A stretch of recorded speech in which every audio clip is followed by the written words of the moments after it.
Welcome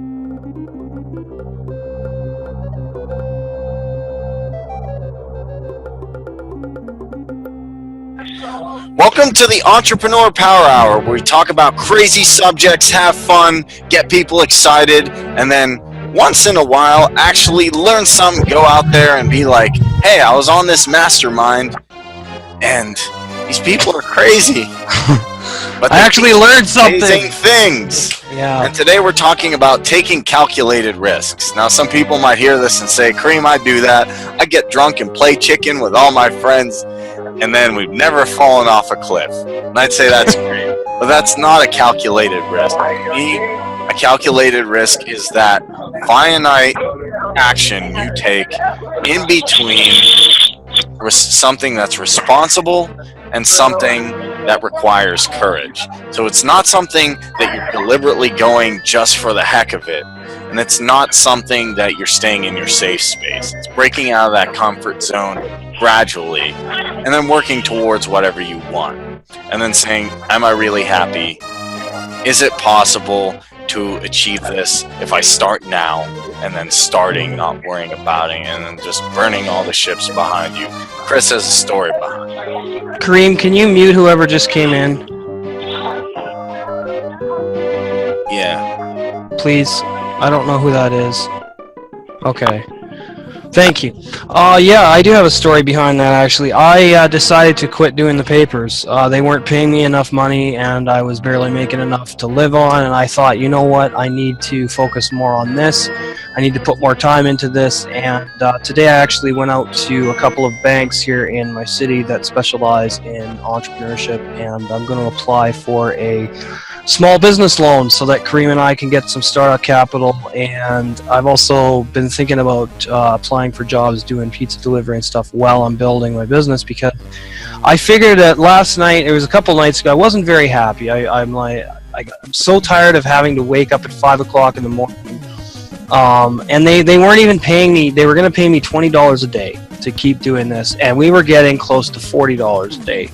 And then they decided to cut our pay by about 50%, because we lost 1,000 subscribers all around Brennan who were taking the newspaper, and they've never helped me pay for car insurance, oil changes, tires, general maintenance. The Brennan Sun did not cover any of that.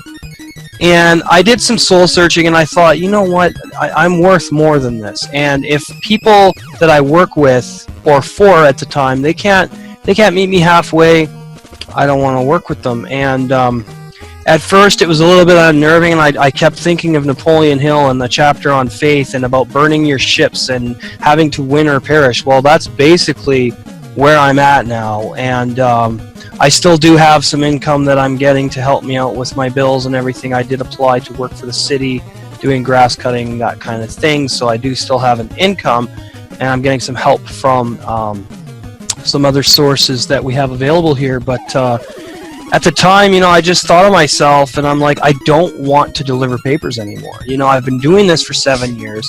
I got a lot of exercise. It was a good job, but I mean, if they're not making enough money to live on, I just thought, no. I mean, they weren't paying me enough, so I left. And I'm not upset about it at all. I'm looking at it as a new opportunity to put more work into this. And Kareem and I we just have to keep on. We just have to keep going and building it and keep pushing forward. So, anyway, that's my story.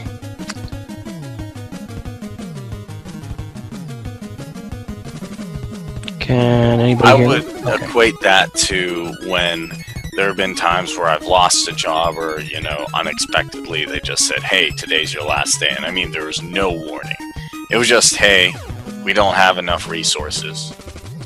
Did a good job. And I've heard that quite a lot. I think some other folks here have too, if they want to talk about their experiences. I said, what am I going to do? I don't have this, I don't have that. I'm kind of sitting around in the middle of nowhere. I don't know, will I ever see money again?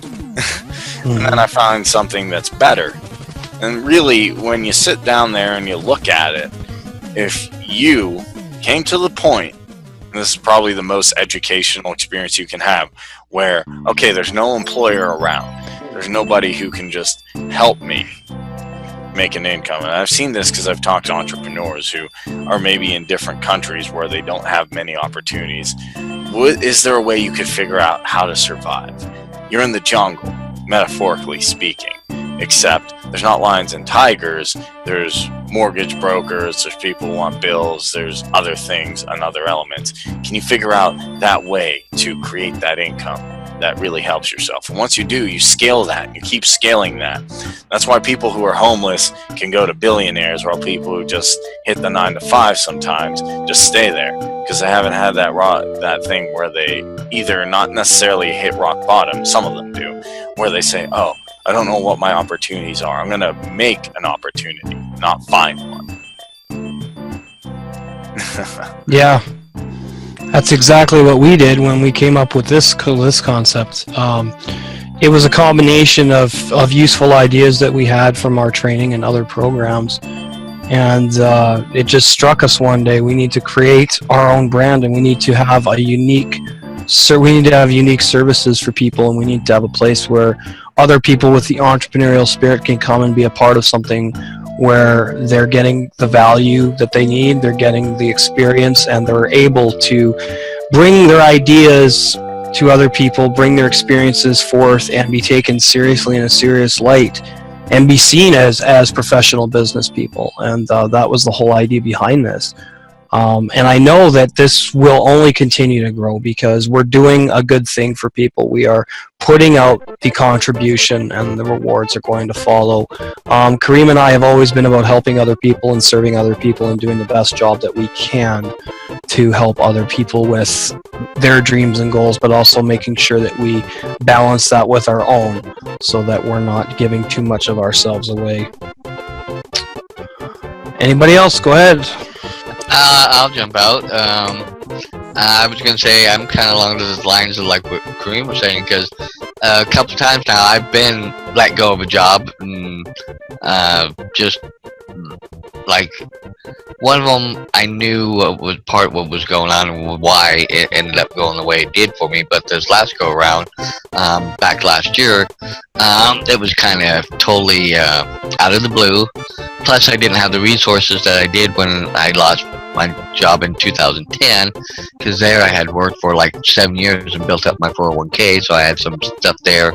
And this time around, I didn't have as much built up because I wasn't there as long, and so I've wiped that out. So now I'm kind of, I am working, but I'm struggling, and it is a struggle, and it's weighing on me. And I'll admit it's wearing on me, but it's also I have those up and down moments, but I keep pushing on and I keep pushing forward because that calculated risk was thrown on me. It's like sink or swim. Well, I had a means to get help through, because here in the States we have what's called unemployment. So we have the employers pay into a big pool, and then if you get let go outside of your own means or something, and without doing anything against law or anything like that, usually once they look into it, you usually can get that and draw that for so many weeks until you find another job. Well, I've done and used that before in the past, and I've used it a little bit this go around. But the point being is, I'm pushing forward and still continuing forward. I haven't let go of my dreams. It's just making me think more and think a little more creatively, and Yes. and push forward, and looking at some of the options I have in front of me through you guys and stuff like that, to do some things and go that route. Because Kareem kind of put it in a perspective for me I've never heard, where if you're on an island and nobody else is around and you don't have employees and you don't have this, but you have to somehow survive.